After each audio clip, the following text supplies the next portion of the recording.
Trending na tanghulo naa na sa Argao. Kay hapit naman ang pista, daghan ang mga bagong stall sa Donhill.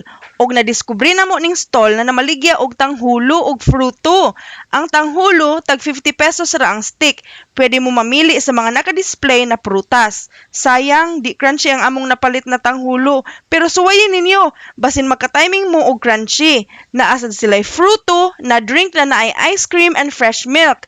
Basin kutob ra ni sila sa pista guys. So attack na mo. Once again, sa Donhill, naanay baligya na tanghulo, tag 50 pesos ra. Thank you so much for watching this video and I hope you can support the sellers of our tanghulo dito sa Donhill. Love you guys! See you on my next vlog!